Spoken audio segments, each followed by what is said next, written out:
welcome to another episode of Into the Minds of Madness. I am your certified scaredy cat, Paul McWhirter, and sitting across from me is your horror aficionado, Mr. Chris Dicker. Well, hello there. How are you doing, man? Mate, I'm doing pretty good. Been a good week? It's been a good week. It's the beginning, it's the holy month. It is the holy month, We're in isn't it? October. And yes, I was going to try and, do every day I'm watching a horror movie and say, oh shit, I got work. I got shit like that. Yeah, it's not happening. So we filmed this on the second of, we filmed this. What are we talking about? We filmed it. Yeah, we filmed it. We totally filmed it. Not going to release it, just the audio. No, yeah. But yeah, we record this on the 2nd. So it's like first movie down of October. Yep. October, right? Yeah. Just had a total brain It is fart. coming out on the 5th, so it is the first episode of October, of as Scott Ockman would call it, Oggy Doggy. Oggy doggy. Yeah. All right. Yeah. But yeah, we're in my favorite month of the year. I'm happy, and we're doing what you're supposed to do in this month, watching horror movies. Yep. This isn't really a horror movie, is it, though, what we chose? No, but it is what has been marketed to me as a horror movie and one that I should have watched already. Yeah, like it's kind of like taking the familiar in horror and then doing something totally different with it. Yeah. So, like, What did we watch? if you didn't hear us announce it last episode, we got very excited because we're watching The Host. Or Garamul, I believe it's called. It's in Korean. Yeah. But either way, watching The fucking Host, man. So good. So good. This is... And just straight off the bat, Linda, I'm sorry that we couldn't get you on for this episode. It just did not work out. Yeah. I'm sorry. But we'll have you on very soon. We love you, Linda Moulton. You're the best. Eventually. Our biggest fan from New York. Maybe our biggest fan. And that just shows, like, how far this movie's made. Like, this comes up in so many people's top 10 lists. This has been recommended to me countless times. Especially since we started this podcast. Oh, yeah. Everyone's like, have you watched The Host? Like, forget all that stuff. You watched The Host? And did it live up to its hype? And its Straight off the recommendations? bat, I love this movie. I love this movie.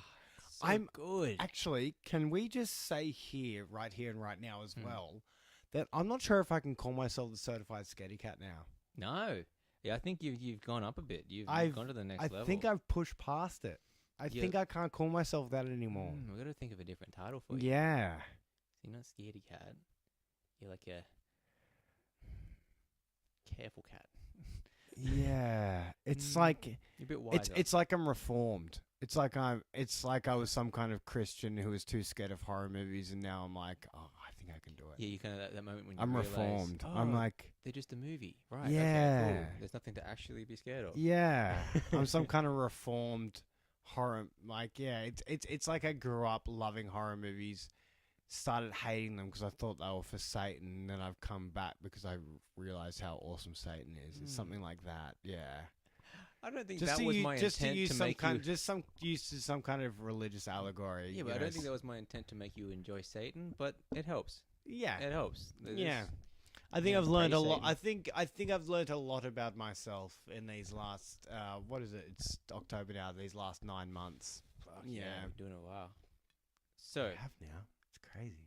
let's talk about the film that everyone has told us to watch, and I've been wanting to watch. This is like It. This is the It 1990. This is the one I've been dying. I've been excited for this as well. Oh, and yeah. like today, once we organised for Paul to come over to, because we were in the studio. Yep. I just spent the whole day watching the special features. I'm like, when is he coming here? Like, oh my god, I need to watch this movie. You'll get again. pumped for it. Yeah.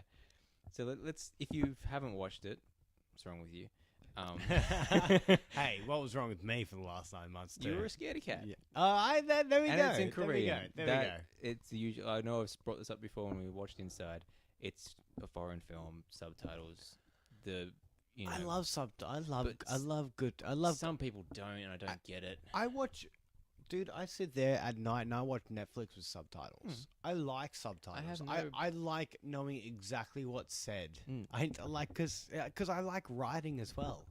Like I like dialogue, so I want to know exactly what's being said. I don't want to have misheard something. And this is this is a prime example of my case of when people who block out foreign films just because they're subtitles, they're missing out on so much you go to different countries and they take horror and cliches in a different direction.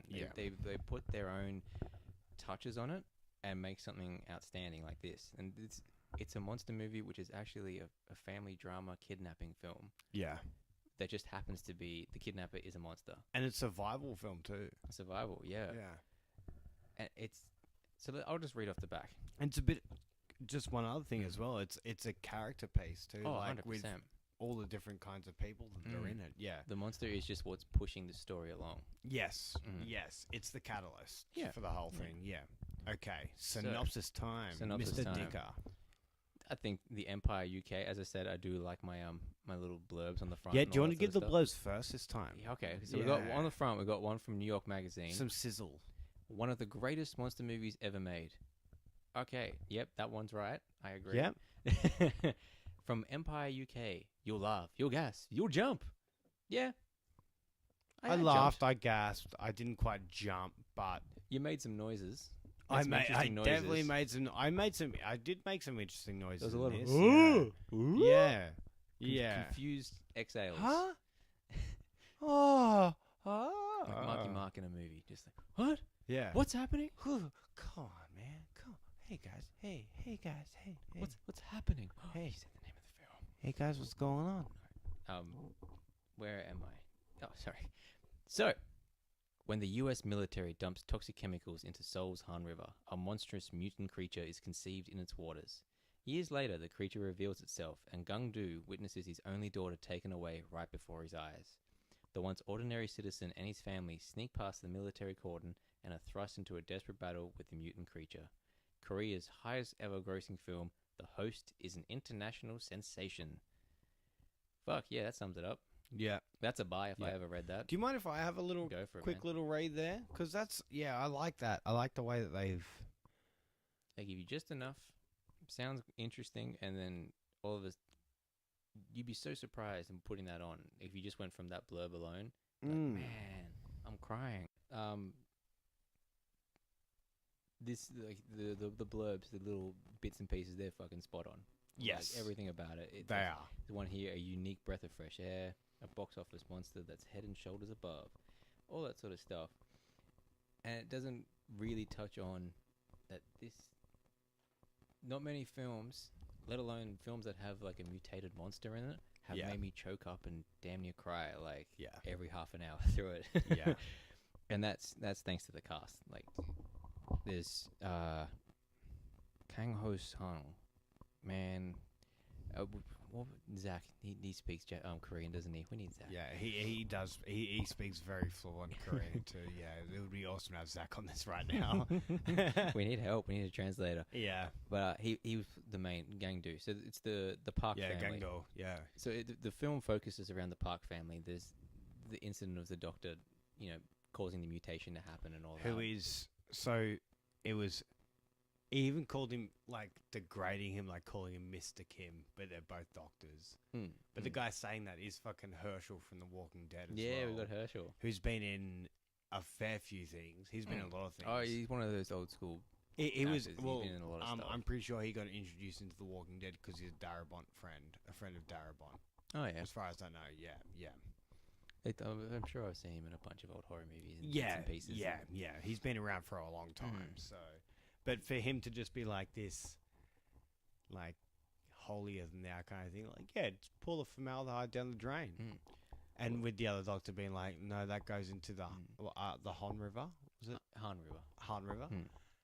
Like Han Solo? Han? Yes. Yeah. No. I was thinking, like, I was about to do a clever joke and I forgot exactly what I was about to say. I was just like, yes, I know you like Star Wars. Like, no, yeah, but Han. Yeah, it is. It's the Han River. Yeah. And he's just like, oh, that goes straight in the Han River. And he's like, yes, it does, Mr. Kim. Fucking do it. Yeah, pretty much. That whole... It was just really weird, just the way I looked at him, too. Like, yeah, do it. It's like, you're not going to help me? Nah. It's on you. It's on you, buddy. Like, that whole... Like, and that's... This is a hard one I'm finding to figure out where to start, because there's just so much detail, and it's so rich in character and heart and just fucking, oh my god, and I'm gonna be saying fucking a lot because I'm just too confused. Can I? I'll just mention as well that we had the same kind of time with this as we did with Mama. In the fact that I kept asking, like, how far in were we? Because it was so dense. Like, and it was happening so quickly, and I'm like, this can't possibly still be going. And then we looked, and it was like, it's like 40 minutes in. It's like, fuck, we're like on a roller coaster here. Like we've only taken the first dip. Holy shit, here we go. Yeah. So I was looking at the time mainly because I was like worried about my own well-being. Like, am I going to be able to get through this? Like, whereas Mum was like, I can get through this. So it's just a slog. I was the other way around. I was the other way around. Like, can the host not end? And could Mama hurry up and fucking end? Because that was painful. Well, that's exactly what I'm feeling. But like with this, it was just so and it was just like being shoved. It always seemed to happen when something major happened as well. But it was also like it was almost having like a big skull of something, a drink that you really enjoy. You're like, oh goodness gracious, that's so good. And then you look down, you've still got like 3/4 of it left. And you're like, oh my God, I'm in heaven. That's what it was like. But whereas with Mama, it was like trying to have like a really dry cake. And you've have like some of it and you're like, it's like when I can hardly swallow. Someone gives How much do I have to go? Oh my God, I've still got this much to go. Holy fuck, really? Can I really do this? It's like a stale piece of toasted banana bread. Yes. That's exactly what Mama was like. I couldn't think of anything drier than that of a dry sponge. So that's Mama. And this was just incredible where you take a little bite and you're like, oh my God, can I even deal with the wonderfulness of the next 20 minutes? Like, oh my God, and there's even 50 minutes. Yeah. I want to talk about, like, the story is simple. Very simple, where it is a family, and like the way it's all presented, it's very much at the end of the day, like the whole thing that starts this movie off, apart from the formaldehyde and all that sort of stuff, is we're on the Han River, it's summer, and we're introduced to the Park family one by one, working in their cart on the side of the river, selling squid and whatever else it may be. And that's when all of a sudden the monster's there, and it's hanging off the bridge over the Han River, and everyone's looking at it, throwing beer cans and bits like that. And then it's just carnage. And I gotta say, like, even though effects-wise it's aged, not the best, but, like, and it wasn't scary. It was just more like, oh my God.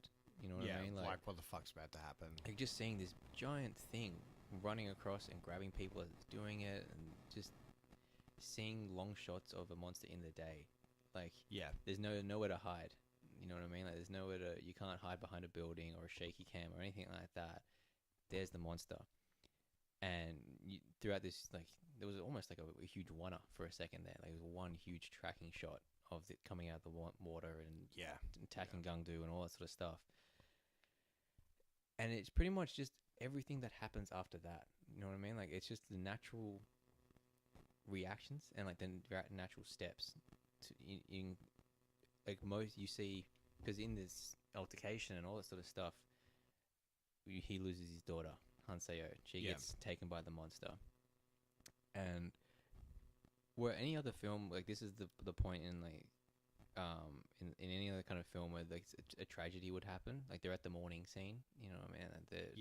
Everyone is, as Koreans do, like, they grieve. They really grieve.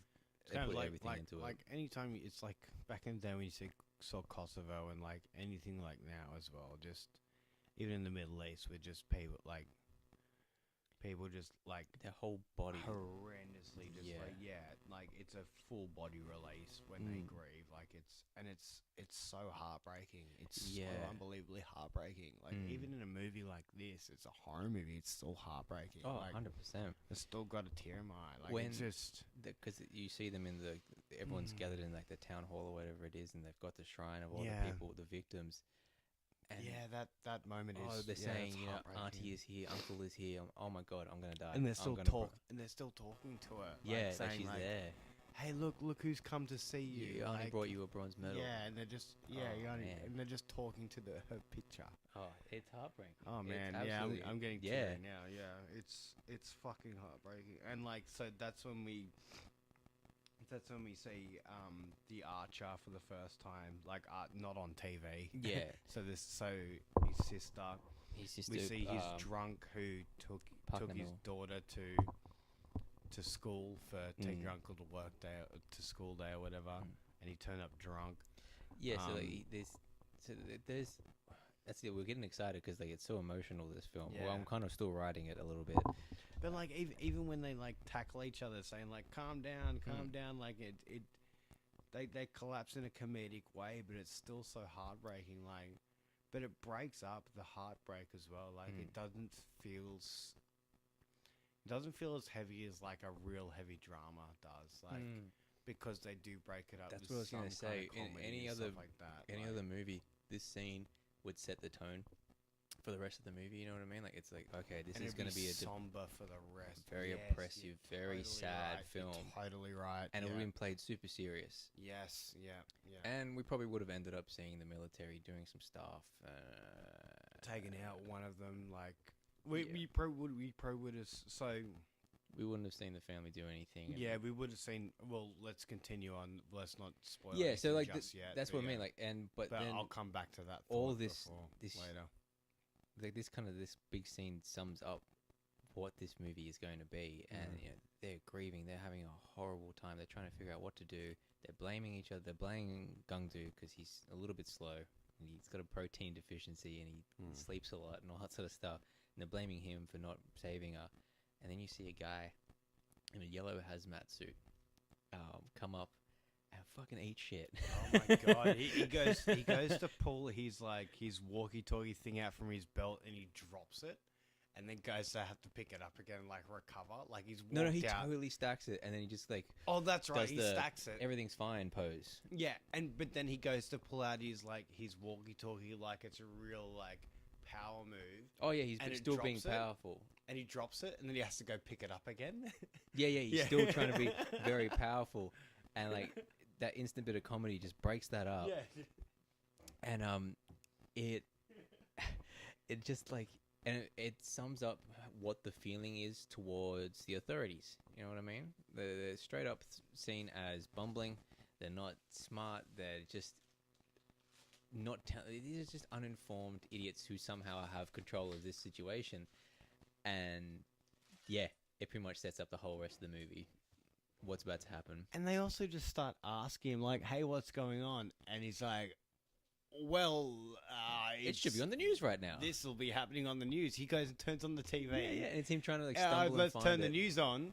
And they put like some kind of spray through the place. Like, all right, time to go. It's like, so you're not even gonna let us watch the news? Yeah, it's like, what the fuck's going on? Like, he's covered himself there. Yeah. You're all going away now. For a second, like I was like, I don't think they did that very well. But then I thought back on it. It's like, no, that's actually perfect. Yeah, that's exactly how it's gonna do. That's exactly how it would go across. Yeah. He wasn't gonna tell them. They made him tell him. Yeah, so it's like, oh yeah, there you go. But he still went and turned the TV on anyway, just to keep up appearances. Yeah. Oh, and I forgot. There's another amazing line in that horrific scene of grief when they're all on the ground crying and wrestling each other. Guy walks up, calling for the registration of a Hyundai.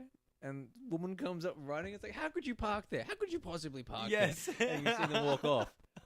Man, the director. I'm sorry if I butcher his name. Jun Hubong, the director. Jun Hubong, yeah. The eye for detail. Oh my god, it's just and comedic timing. It's perfect. It is perfect. When to go from a moment of pure devastation to then just make you feel bad for laughing. Yeah. And to undercut that with a random piece of comedy. Especially the way, like, when they first rock up and they all, like, collapse on their back. Yeah. As well. Like, just the way, like, and that high shot looking down on them is just chill. And, like, all the cameramen come in and start taking photos and all that sort of stuff. It's just, it sums up how... I love this movie. Yeah, man. I fucking love this movie. It's the best presentation of how a monster making contact with us would be. You know what I mean? It feels like how it would be bumbling. No one would know what the fuck to do. No. They'd just be panicking. And like in this, it's making a comment on SARS and all those kind of outbreaks where there always has to be a scapegoat. Yes. Like there was the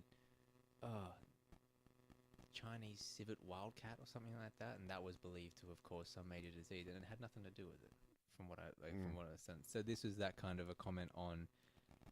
it's a stab at the government, but it's also just a monster movie as well. Because the director said this is something he's always wanted to make since being a teenager. Well, should we talk about that other moment as well with the American doctor? Yeah.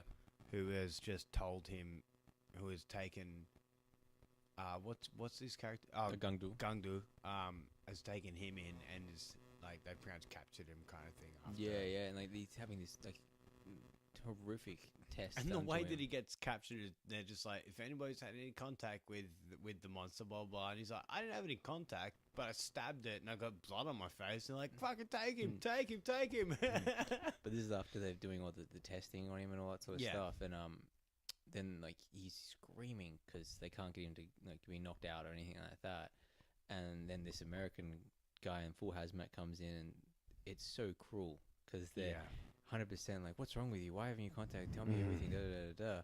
He's fucking bung-eyed too. Yeah, and all it was just, he's like, oh well, this man is obviously insane. We're going to do a lobotomy. Blah blah blah blah blah blah.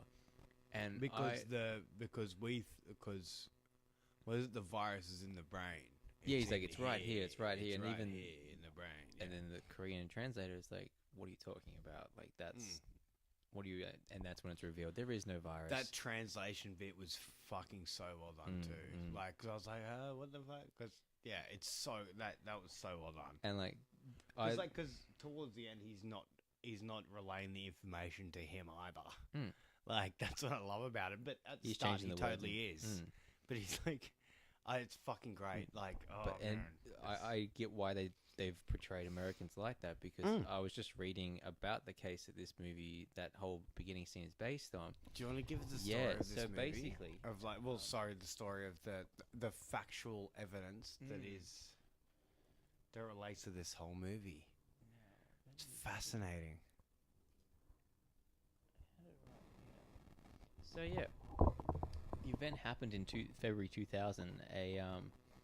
It's at a U.S. military facility located in the center of Seoul, and this U.S. military civilian, his name was Mr. McFarlane, was ordered to dispose of formaldehyde by dumping it into the sewer system that led to the Han River, despite the objection of a South Korean colleague. So basically, that whole opening scene happened. Okay, yeah, just in not so many words, obviously, but the fucked up part is, Chris is just adjusting himself so he can see his computer a little better. The government, Korea, attempted to prosecute him, but the U.S. military refused to hand him over. They totally... get fucked. And they went against Korea and basically took all power away from him. And they, in the end, Korea was furious that, they couldn't even, enact their own laws, enforce their own laws. And they ended up prosecuting him in absentia, but he's never spent a day in prison for it. He's never really received any punishment. And is his the guy name he there? worked, Mr. McFarland, that's all they're calling him. Mr. McFarland. If anybody knows a Mr. McFarland who listens to this podcast, which isn't many of you, but fucking track that who was lived in South Korea in the center of Seoul near the Han River in 2000? In the year 2000. Anybody knows any American named Mr. McFarland who's a doctor who lived in South Korea in the year 2000, fucking send him here. Mate, fuck you. Send him to Ermington, 2.15 military. in Sydney. Mate, fucking get here and I'll kick the shit out of you, cunt. That was a bit much. I'm sorry. Yeah, I'll pull formaldehyde down your throat. How about that? But on the upside, we got a cool movie out of it. Yeah, we did. So I'm not sending you a thank you, Mr. McFarland, but I won't fuck you up as hard if I ever see you. There's always a silver lining. Well, we always hope so. We hope so. As long as it's not the silver lining in my stomach after the formaldehyde that I've just drunk. Yeah. So that sums up why the Americans are seen as so stupid and so. I love it though.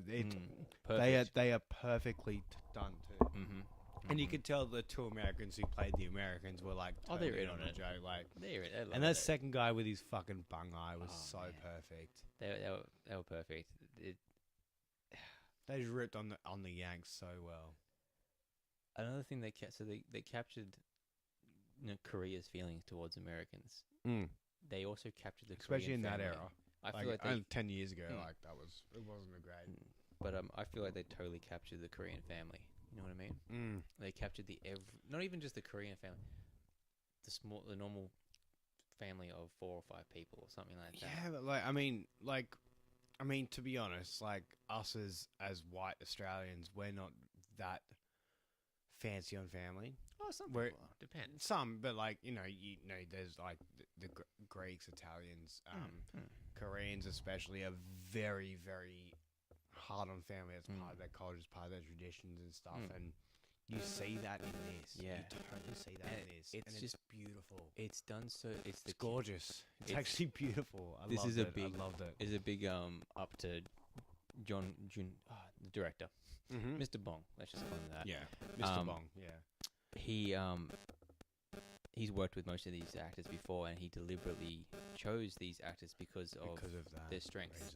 Because he from watching the special features, most of the actors and most of the cast and anyone who worked with him said that he can see something, can see what that actor can do, and then he'll utilize them for that story alone. You know what I mean? Like, and so he will act out pretty much every scene and all that sort of stuff, and he knew what reaction he was going to get from this actor saying this thing to this actor. Yeah, and.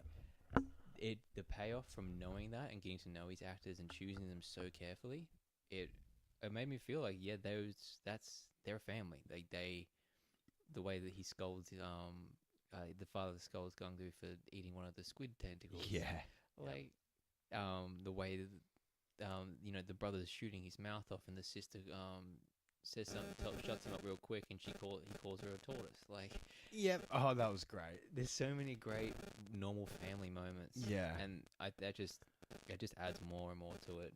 If I can take it on a quick left turn, I think that's why I'm happy about J.J. Abrams directing Star Wars Episode 9, because he'll be able to tie it up by knowing all those people, little family they had. Yeah, I think that's going to be a good way to tie it. I don't know why they just didn't make him do all 3. It doesn't make sense to make another director. I guess it's cool to see what they're going to come up with. Rian Johnson's going to be good for 8, but I don't think JJ could have done 3 in a row. That would have been too much for him. He's got other shit to reboot. Yeah, exactly. Yeah. But yeah, just that whole it's another just look at like that whole family thing and I like the family thing as well. Like especially when they all came together in their shop. Yeah, like their kiosk. They escaped. They escaped from government. Being in captivity and all that. What I loved about it is there were the 2 brothers who got into their kiosk just before. Yeah, and they left and they got taken by the monster. And then 2 seconds later, the family got back to their kiosk. Yeah. I love that. I thought that was great. Let's talk, because we could just talk about every scene, but let's talk about that scene. That summed up. I wanted to get to that because it made such an impact on me. That scene is because that leads up to the death of the father as well. Yeah, major spoilers, but yeah, one of the most beautiful and absolutely crushing scenes. So poignant. So the lead up to it is they've just eaten.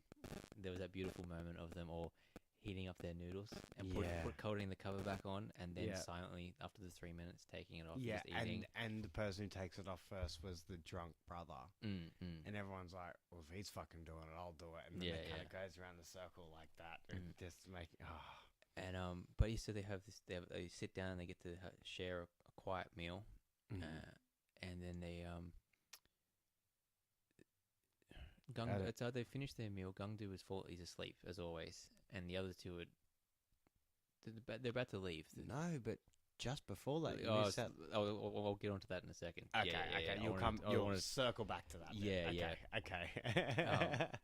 Like they talk about they're about to head out. I think they're about to go hunting or something like that, and the father just they were mocking Gungdu at the same time, and he just strikes him down. You know what I mean? Like, stop talking bad about him. And he has this huge moment of him letting everything out as to he's the reason Gungdu is so sleepy and a bit dopey all the time, because he wasn't there. He had basically abandoned him. He was out drinking all night, partying because his wife had left him, all that sort of stuff. And it's just this huge outpour of emotion, and and it was really also beautiful. Like he's not quite there. He's Stop not being quite mean to him. there. He means well. Yeah, it's like you fucked off and went to college, but you're just a drunk. You're not doing anything. And okay, you went off and like, so his parents are saying you both left me. Yeah. But Gungdu stayed. Like, the father said something. And he had a daughter who, and like they were saying like something about the wife where she was like, something weird happened with his wife. It's not really mentioned too much, but it's like, but it's like, hey, they've stayed with me. Like Gungdu, his son, so like we're 3 generations sitting in this chaos, living here, and this is what we do. And you two disappear. So come on, try and help your brother out. The father said something perfect. He said, "When I hear Gungdu fart, I can tell if he's B- or A+." Yes, exactly. It's like, so what more can I say about you two? And like Gungdu, like, calls him a geezer behind his back and all that sort of stuff. But he doesn't realize how great a gift he gives his father. Yeah, he's huge. His father. Yeah. Yes, his daughter is attempting to be in the Olympics, and his son is a college graduate. But as we just said, he's there, and he loves his father. But I also think that's why the brother and sister went in hard to try and save Gungdu's daughter, because they don't have anything like that. They have nothing going on. They have nothing like that either, because they care about family, but they've got no family themselves. So except the for message Gungdu. is family. Yeah. You can do these things that people tell you to do. Be the Olympian. Yeah. Get this huge Go high-paying to job college and get this awesome business degree that you don't do anything but with. if you've got no one at home, what's the point? Yeah. You got no one to share it with, it's very touching that is the very message. Poignant. It's very poignant. That's the message I definitely got from this one. Even the daughter, his daughter, who gets taken away, she even is able to connect with a younger child as well, and she's like, she understands it more than anybody else. She's like, I'm alone. Let me find some people. Like, and then when people get put into the, because she's. Should we talk about that a bit more? About how they, I was thinking we'll dive into the monster in a sec. We don't really need to talk about the monster too much, do we? Because it's about the family, isn't it? That's the monster is just there antagonizing them, doing awful things to them. And the catalysts bring them all together because she's gone. Yeah. And the moment you brought up just before, there's nothing supernatural in this film, but there's one moment that is dreamlike, I guess you'd call it.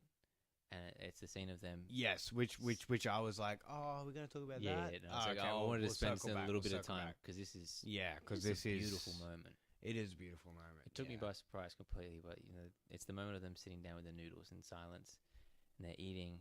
Because it's her, and Hansayo just pops up. Yeah. But no one really like, oh my god, she's here. They just start feeding her. Yeah. Very sweetly. Yeah, it's beautiful. It's actually really sweet. Yeah, it's gorgeous. It's like the thing that they're fighting for is like just to get all 5 of them back together, sitting down, eating. And I mean, the dinner table is a perfect metaphor for people coming together too, and to show her sitting there, and to have them all be feeding her, to just say that that's what's brought them all together. Yeah. It's a perfect metaphor. Oh, yeah. It's a perfect metaphor that she is what's brought them all together finally. I love that. It's such a great moment. I teared up in that moment. It knows what it wants to make you feel, and it knows what message it wants to send, and it's just so tight. And just throwing that in just confused the shit out of me and made me want to cry. And that's then it probably, cuts to her hidden. But I reckon that's the best way to categorize this film. Like, it's just like, you do absolutely everything right. There is nothing wrong with this film. I can't see anything wrong with this film. There's not a fault in it. Not a single fault. The only fault that I can see is, as we said, just the texture in the CGI.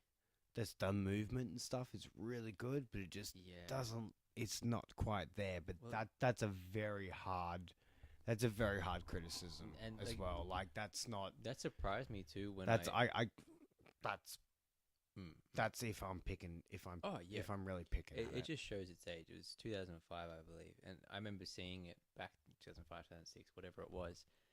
And I'm thinking, this is the most realistic, most beautiful. Like, that monster looks like it's fucking there.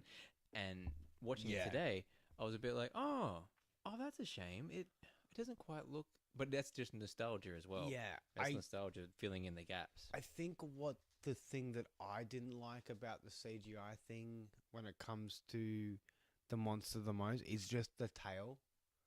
Was a bit weird. Like, I wish that wasn't such a big thing. Like with carrying some of the people with the tail. I think that was the one problem because they did a lot of the things they did real before they brought in CGI.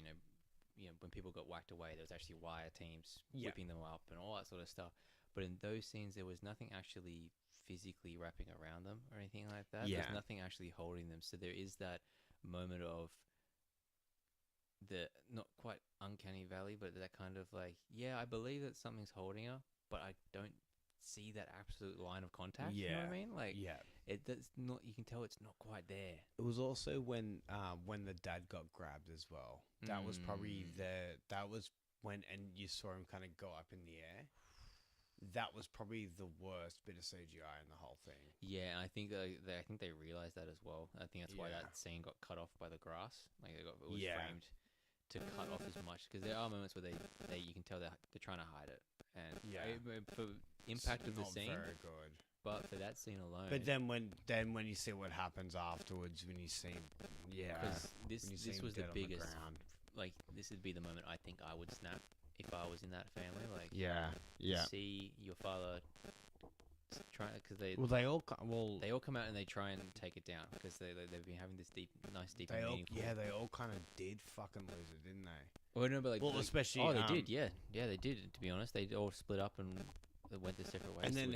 And then our main character, he ran straight to him. It was like, even when the army was coming, he's like, Dad, come on, hey, Dad, let's Dad, the army's coming. Let's tell them why he's doing this, because after that big deep and meaningful, Gungdu's still asleep. Literally just after the deep and like his father's like tearing up, and he turns and Gungdu's awake, and he's, what's wrong? And he's like, it's watching us, and you can see it out in the field, like taking in the rain and all that. And that's when his father takes the first shot.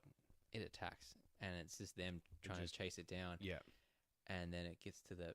Oh, it's still just so beautiful in the way they pull that scene off with the father does the sacrifice moment. Yeah, tells him to run. I'll take it down. He's taken Gungdu's gun, and Gungdu said there's still a shot left in it. They're getting away. Gungdu isn't quite getting all the way, and he's looking back, and there's the beast. It's running straight towards him. Shot. He clicks, pulls the trigger. Nothing happens. He looks at Gungdu, and Gungdu counts his fingers and realizes, and that's when you see the father get smacked. Yeah. And you're like, oh shit. That was a punch to the stomach. I was like, no. As that's happening, the camera is on a dolly, watching Gungdu just run through the grass. Yes, the pair of them running side by side.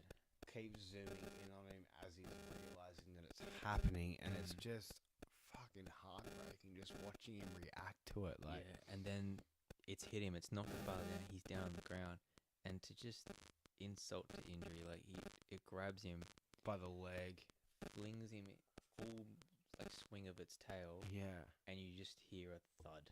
Yeah, it gets cut off by the grass. Because when you see him get thrown in, you think he's just gonna hit the water, and you hear a thud. And that's the camera goes over, and there he is, like just. He didn't even bother to eat him. No, it didn't even. This was, I'm gonna kill you. Time. It was like, I'm just gonna kill you. Yeah. And to see Gungdu, after explaining that he's not quite right, and just shaking his dad, saying, "Come on, like Dad, what about Hanseyo? We gotta go. Dad, the army's here. We gotta go." And it was like, well, if Hanseyo's gone, then and Dad's now gone, then what else has he got? Because like, I mean, he's blindly believing that Hanseyo is still alive. From one small phone call. And if he's seeing his dad dead right there, he's like, come on, no. So what? I just lost 2 people in 12 hours? Are you serious? Like, the 2 people that mean the most to me? Like, yeah, it's heavy. It's a payoff for it. It's not hey, you like this character? They're dead.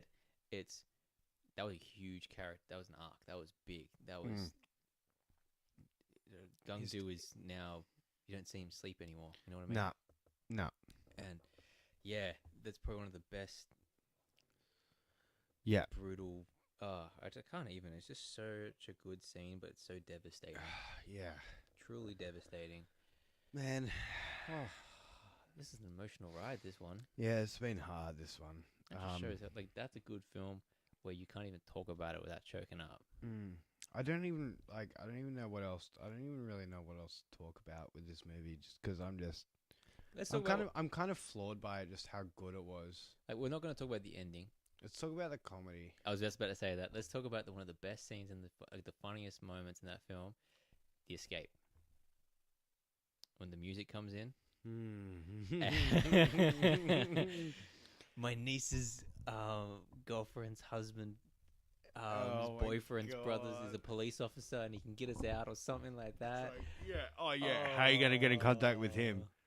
Man, so they hatch a plan to escape. Thank you, Chris. I was losing energy because I was struggling. I've been saving. This is where we had to end. Okay, yeah. Let's have some laughs. Let's not just talk about dead dads. We're going to talk about this. Like, because that was like, as much as I love that movie, that was great, and just I wasn't feeling like it was a bit much as we were watching it, but thinking about it afterwards, I feel it was like that was fucking really hard to get through.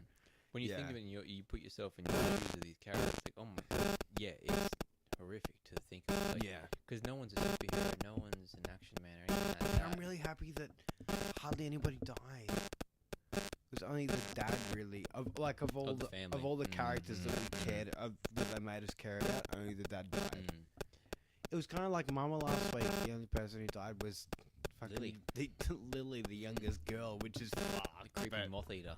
Yeah, but thank God. Like I would rather movies like that where people don't actually die. Like, but it's still fucking terrifying because there's a chance. When someone dies, it should be a huge payoff, not should just be how are we gonna get to third act. Yeah, because how fucking emotional was that? That was incredibly emotional, seeing that died, especially after the fucking, especially after the speech you just made before that. Yeah. But let's talk about their escape, because like that is like it sums up the dad is so fucking perfect. Like I love him so much. Like he's trying to bribe the police. Let's just come to an understanding. That was so fucking funny. But that whole scene, like they've got out. They're in hospital gear and all that, and they're trying to sneak away. And then like, you in the blonde. In the blonde. That's you in the blonde. In the blonde. What were we watching again? Inside the blonde. They leg it.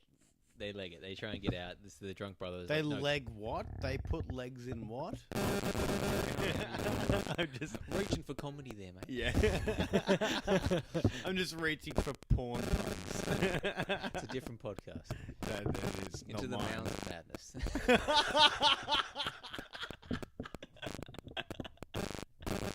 Oh, goodness gracious. Look forward to that spin-off, guys.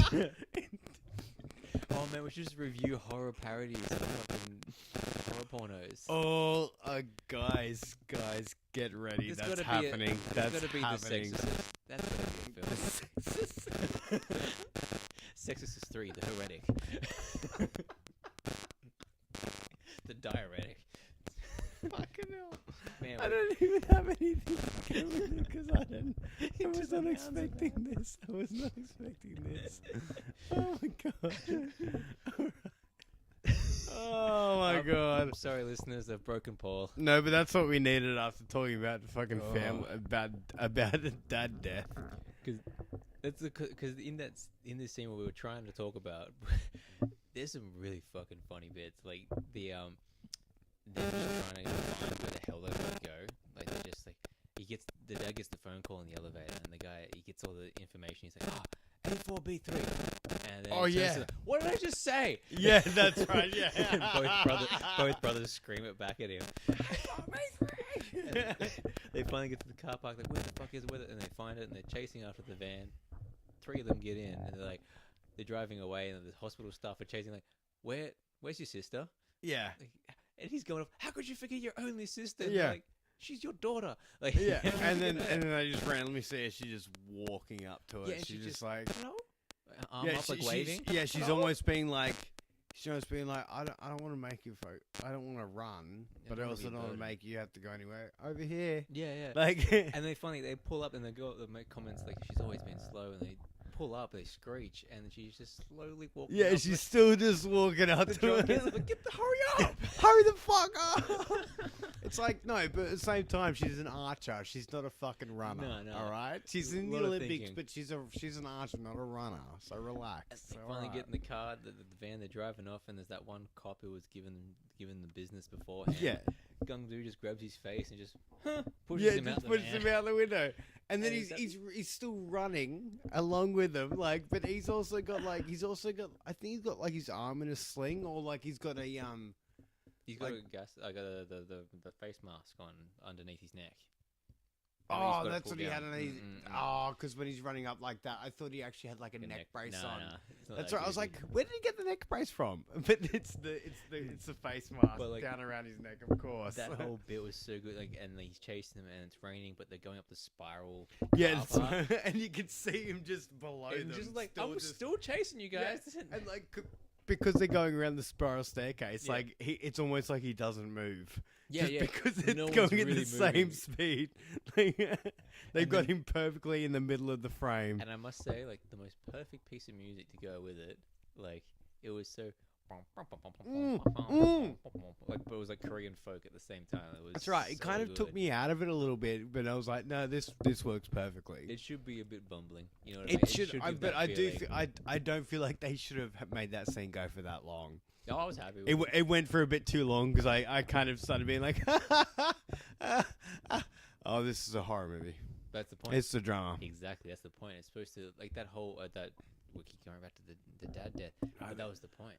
I reckon if we rewatched it, I reckon that goes for, like, the music playing goes for a bit too long. Oh yeah, it goes the entire scene. Yeah, I reckon they should have started it a bit later because it kind of pulls you out of it. It pulled me out of it a little bit because I was focusing on the music a bit. Interesting. But that's a very subjective thing too. Just focusing on the music too. It's like, oh, buddy, you're watching the wrong thing. Yeah, exactly. Yeah, I was concentrating on the wrong thing. Yeah, exactly. But I just realized. Oh, did we talk about the monster at all? Like the actual design of the fucking monster? Not particularly. No. We just said, I just said that. Did we talk about the CGI? The design's great. It looks like a tadpole with an extra 2 legs. Yeah. Let's talk about a little bit. I think we got a bit sidetracked there with the dad passing away and all that sort of stuff. Yeah, but that was our favorite. So it was worth talking about. Yeah. Just one thing before we wrap this bad boy up. With the monster, like we did mention, the CGI the textures didn't quite hold up in the end. Yeah. But yeah, I wanted to finish my. But the monster itself is fucking great. Yeah, like it's got, as you said, it's like a tadpole mixed with like some sort of lizard at the same time. Yeah, it's like a tadpole mixed with alien, I reckon. Like with the way the mouth is designed. Yeah, with how it's kind of like almost like 2 mouths, one vertical, one horizontal kind of thing. Yeah, and it's got it almost looks like a flower petal. It's mouth. It looks like the inside of a flower. Yeah. Got the huge tail, and the way it moves, it looks like a penis. It does a bit. That can open. It's very. I've noticed this for some reason. Not with a hole, but something that opens from that hole. But for some reason, they like to make monsters phallic. Yes, it's of course. Yeah, it's always phallic. Something phallic. Yeah. I understand it's supposed to make you freak out because you're a man, make you feel a bit, emasculated. Yeah. This is like, we still seem to have a fascination with penises. For sure. It's so hard to escape. Like, you always end up in that. Even look at Predator. Like, it's a sexual thing. It looks like a vagina. Yeah. But it's also like that's just kind of a natural. But look at its head. Its head looks like a dick. Like, it makes sense. Like, this phallic thing, I'm just fucking. But yeah, like I'm cool. I'd rather next big monster. I want an amorphous blob. Hey, I've got all 3 the Blob films, so we can. Beautiful. We'll watch Son of Blob, the shittest one. Yeah, beautiful. That sounds good. I like the sound of that. But there's one thing I liked about the monster. I wanted to comment again. Back to the director. He directed the movements of it, to make sure how and where. So he'd already planned out with his writers and all that sort of stuff. And then in the storyboard, what its tail was going to whip onto, because they lived he grew up in the Han River and all, like in that area.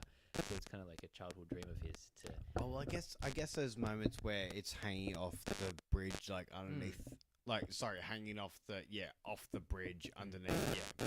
But It's pretty perfect. It reminds me of fucking Meadowbank Bridge or Rhodes Bridge, like down in Irmo or like from at what he was Meadowbank. saying, it at the it's a he said it was a road. He described a road movie because you're actually going down the river, and where you end at, because he said that each bridge is an iconic step. If you're local, it's an iconic bit. Oh, okay, yeah. And I mean, you could do the same thing for Parramatta River. Oh, 100%. You could very well do the same thing with Parramatta River. And you know what was in that's actually really interesting. Yeah, that's cool. No sets. Like those in the sewers, they were in the sewers of the Han River. Like they would. Nice. Yeah, so all those scene, nothing was built. So where the daughter was hiding, well, that's. They had to get. It's quite funny. The entire crew and all the actors and all that thought they were getting tetanus shots, but then like the head of that who decided to do that. Partially tetanus, but it's actually for a type of tapeworm that lives in the rotting bodies of things that will bite you and then, infect your body with this lava. I think that's a good place to end this one, Chrissy boy. So, but I forgot. I just totally forgot. Oh. There is a fact that I wanted to bring up. Oh, God. Oh, you really made this a horror movie for me, Chris. Thank you. I appreciate that. Remember the scenes of like the sister with Archer like swimming in the shit? Like she was actually swimming in the sewer. The shit that these people put. Look at the amount of muck and all that was on Hanseo.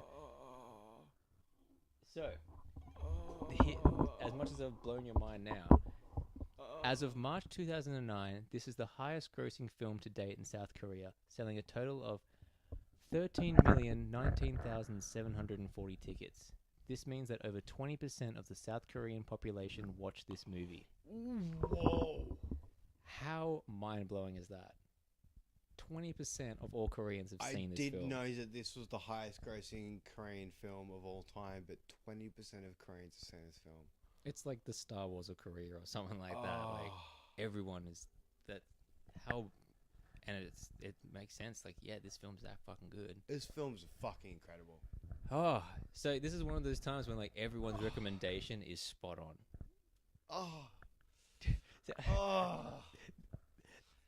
I love this movie. I fucking love this movie. I knew this would get you. I think this might actually be like one of my top 10 of all time. Like, I'm so happy to hear that, man. Like, oh my God.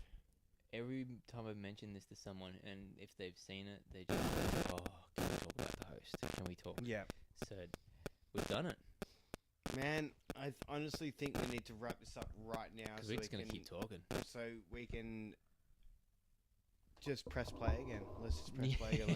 Let's do it. It's a bit like that, isn't it? Okay, guys. Well, thank you for listening to the host. Next week we have...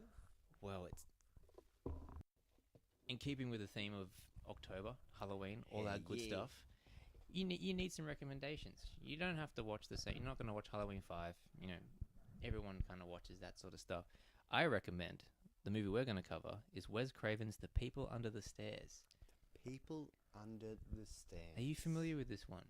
I'm vague about it. Can I have a quick little look if I may? I can easily say this is one of the most... The People Under the Stairs. Is that... Twin Peaks. Yeah, I was just going to say, is that somebody from Twin Peaks? It's I can't remember. I really should know the name of the characters. Twin Peaks. You know, Twin Peaks is the guy who owns the gas station, and it's his wife who's crazy with a... Nope. I've never actually watched Twin Peaks, but I know the people who are in it just because I've seen them that many times in other stuff. But I've got to say, this is a blast. This is so much fun. It's a BLAST. Oh yeah, it's too much to go on. I don't want to give anything away. If you've seen it, you know how much fun we're about to be. Well, that's exciting. It looks very bloody and looks like right up my alley. But guys, next week also, not only are we covering People Under the Stairs by Wes Craven, but we will have some news for you next week. Some very, very exciting news. Very, very interesting, so unexpected stuff. Let's just say if you live in Sydney, keep Halloween free. Yeah. Let's just say that. If you're keen to have a little bit of a night out on Halloween, just keep that night free. We might be able to help you out with that. So just keep that night free. We will give you a little bit more information next week. Yep. It's very exciting, Chris. It's very so hard exciting. To not say what we're talking about, but we cannot. But that's so. We must be strong. We must be strong. But we will forward sizzle that much information. Yeah. In exactly 7 days, if you're listening to this when it comes out, you will know exactly what's happening.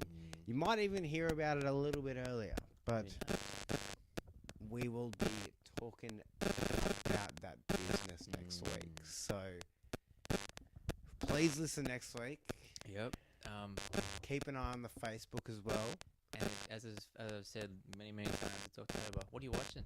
Exactly. Let me know. Like, it's Halloween. I'm taking a sort of pledge. I'm going to try and watch at least one horror movie a day. I'll make up for it if I miss a day. I'll watch like 2 or 3. So it's going to be 31 horror movies in 31 days. We shall see. I may watch a couple of TV series to make up for it, to be a bit of a cheat. Watch maybe 5 or 6 episodes or something. Yeah, okay. But still. Or Halloween. See what happens. Yeah, it's October, people. See how we travel. Rock out with your cock out. Yeah. or rumpkin out with your pumpkin out. Oh. You see a doctor with a pumpkin out there. Yeah. Someone's prolapsed. Very good point. Very good point. Okay, so we'll see you next week for, what was it again? The People Under the Stairs. The People Under the Stairs, Wes Craven, and we'll give you some information about that fun stuff that's happening on Halloween. The holy day. The holy day. We'll keep you posted, guys. Hit us up on the Facebook page at Into the Minds of Madness, at ITMOM on the Facebook and Instagram, itmumpod@gmail.com for any kind of emailing. Hit us up, and we will see you all next week. Rest in horror, guys. Rest in that horror.